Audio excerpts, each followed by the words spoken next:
I'm Ian Rush and you're watching the Redmen TV.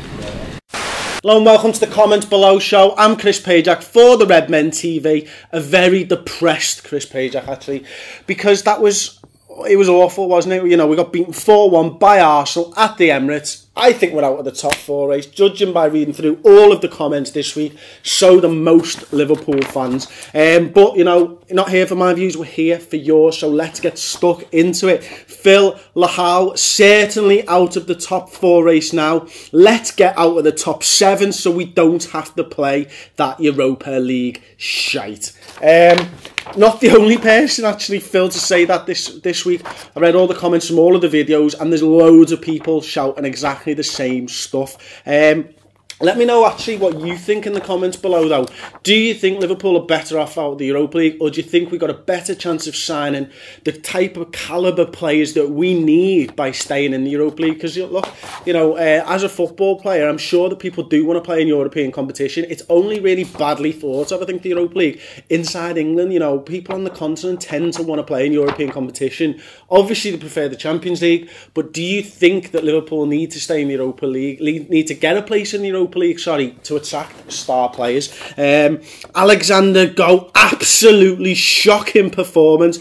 A lot of blame has to be given to Rodgers. The 3-4-3 system worked for a while, but teams have figured us out, and it is shown in the past 3 games. £100 million spent in the summer, and one man has not been replaced. Neither Balotelli, Lambert or Barini are good enough. Strengthen in the summer, or it'll be another 5 years before we're in the Champions League again. You know what, Alexander, I think you're right. I think it's obviously massively important that we strengthen. There's signs in this side that we could go on and do better next season. Obviously, we had an awful start, but I can totally agree with your point there. If we don't strengthen and we don't come out and sign some top players, I think you might be right. I think Liverpool could be out of the Champions League for a long time, and this summer, you know, it's massive now. It's pivotal in the history of Liverpool Football Club. Next comment, Garden Jones. Our season is all on Wednesday. Lose that, and I'm afraid it's bye-bye to Mr. Rodgers. What do you think? Do you agree with Garwin? Do you think that if we don't win the FA Cup this season that we'll be saying goodbye to Brendan Rodgers? Conceivably, we could finish 8th and not win anything. And do you think after finishing 2nd last season with the way that we play football that we will say goodbye to Mr. Rodgers? Or do you think that Brendan's got at least another year to prove that he can get us back to that level? Let me know again in the comment section below what you think to that one. Roman Casillas is the next comment. That was a horrible game.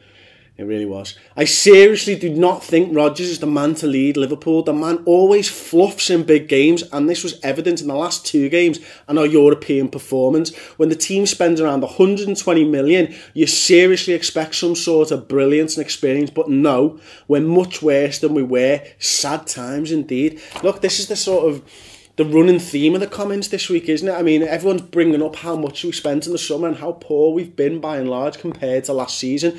There was a 3-month period where we were absolutely scintillating, but the last 2 games have left a real sour taste in our mouth. So again, do you agree with Roman? Do you think that, you know, we should be doing a lot better for the money that we've spent? Let me know who you think maybe we should have bought in the summer just gone, and who could have made us sort of challenge for the title or at least get into the top 4. Aaron Martin, next comment. Having Hendo playing wing-back never ends well. It took me 20 minutes to realise Alan was even on the pitch.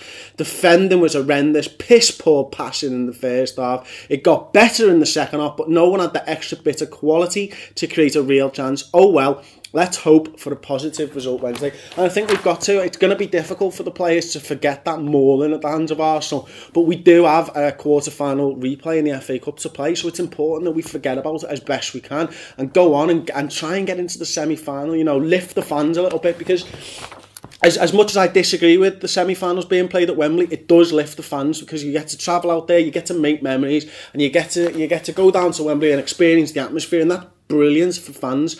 Obviously, I want us to be in the final. I think it's massively important we forget the Arsenal results. But, you know, let me know in the comments below what you think to Aaron's comments. Our kid Muscle, Brendan Rodgers could lose his job if he doesn't get us top 4. And to be quite frank, it's not the end of the world if he leaves. Good coach, but very replaceable. I'd like to know, our kid, exactly who you think Brendan Rodgers would be replaced by, because there's a lot of shouts for Brendan already after the last 2 results to lose his job. But I've not heard anybody come up with a better candidate, and I'm not saying my European football knowledge is excellent or anything, but, you know, let me know in the comments below, if we were to replace Brendan Rodgers, who would you want as Liverpool's next manager? Because they've got to buy into this philosophy, and, you know, as someone like, let's use a big name manager, for example, someone like Rafa Benitez probably wouldn't be happy with FSG's strategy, you know, buying the young talent and then moving them on once we've had the best of them. You know, who out there would? Because obviously there's the Dortmund manager, of course, Jurgen Klopp. He seems to be happy to buy in young talent and create talent and make them into world-class players. I can't think of any other managers out there that would be happy with that.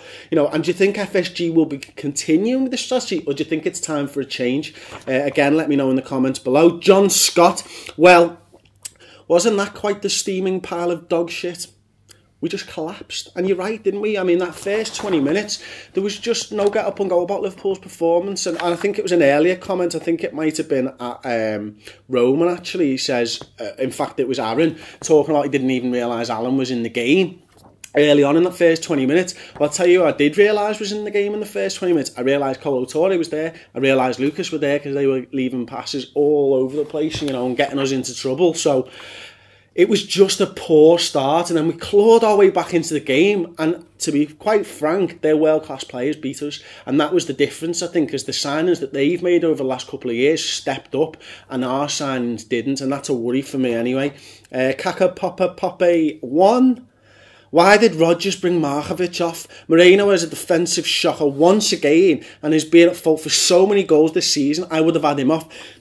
And I fully agree with this one, actually. I've not given many opinions on this comment below show, but for me, Markovic, you know, there was that awful pass that he played for Raheem Sterling, but it was a great run to get him in the position. I still think it was the right pass to be made. I just think the execution was poor, but Markovic was at least making runs into the box, at least affecting the football match in a positive manner, largely. You know, Moreno, his positioning for the first goal for when Bellerin just ghosted past him was awful, and it's not the first time this season where he's made a mistake and it's led to goals. It's probably third or fourth now. I think, you know, again, if it's my opinion, I think he probably kept Moreno on there to keep a little bit of shape. I wonder whether we could have introduced Daniel Sturridge and what we should have done. Let me know in the comments below what you'd have done at half-time, actually. Would you have brought Sturridge on? Would you have taken Moreno off? How would you have shaped that side going into the second half? Hello. Honestly, always thought that a 3-5-2 was never good to deploy in the big games. I think it's time to revert to a back four with Skrtel and Sakho, Lucas, Henderson and Chan in midfield. We absolutely need a world-class striker in the summer. We definitely need a goal scorer, don't we? I think that's one thing that every Liverpool fan is united on at the moment, because there's not enough goals on this side, and, you know, for the last few weeks we've really relied on Coutinho's brilliance and some world-class finishes, and sometimes you just need a goal poacher, stick him in from 5 yards, and that's what we're really lacking, and we've lacked all season. As far as the 3-5-2, look, you're spot on, because our record against the top clubs, the top four anyway this season, has been diabolical. I think the only game that we've won against top four opposition is that 2-1 at Manchester City. We drew at Arsenal at home, we lost to them, we've lost once to Chelsea, we've only played them once so far in the league. We lost both times to Manchester United. It's not good enough, and whether that's a 3-5-2 or just the team in itself, I'm not too sure. Let me know what you thought again in the comments below. And finally, the comment of the week, Bill Bello. I think we have to invest in quality and experience this summer. They have no experience to get them over the line. If I were Brendan, I would cite this season to the owners. I do believe that a healthy mix of both will get us into the top 3 positions, but we need to shed the dead weight and put the money into players who can do a job. YNWA. And I think that's right, Bill, isn't it? You know, it's all well and good that FSG have got this strategy of buying younger players and giving them the experience, but sometimes you do just need an experience in that side. Without Martin Skrtel in there, and with Steven Gerrard obviously banned, there was serious experience lacking. And I wonder whether, you know, I remember back to when Gary McAllister was signed. He was a 35-year-old player, but the experience that he brought with the squad, he didn't cost the earth. I'm not saying you need to go out and buy experienced world-class players, although I would prefer that. I can't see us doing that. But sometimes just someone who's been around and who's a good player and who can pass on his experiences and just help the team out when they're in a sticky situation is invaluable. And that's why the Gary McAllister signing was so prominent and sticks in my mind so much, because he gave that to the Liverpool squad at the side, and it was something that we desperately needed. Steven Gerrard needed it at the time, you know, someone to be that older head and to sort of lead the team team in on the pitch and also in the dressing room. Let me know who you think we should sign in the summer, because we're going to be ramping up the transfer content as we get closer to the end of the season. So I'd love to hear, if Liverpool don't get top four, which is highly unlikely that we will, Liverpool finishing the Europa League, who are the type of players that you want Brendan Rodgers or Liverpool owners to bring into this club? And let me know in the comments below, and we'll be going through that, obviously, after the video's out. Anyway, I'm Chris Pajak. That was the comments below show. Goodbye. What are your thoughts on that, then? Nah, I haven't got many. It was just shocking. Just a disaster, really, wasn't it? I mean, we salvaged some pride, I think, for most of the second half. Got a goal back, but having Chance sent off, I mean, we probably might have held out for 3-1.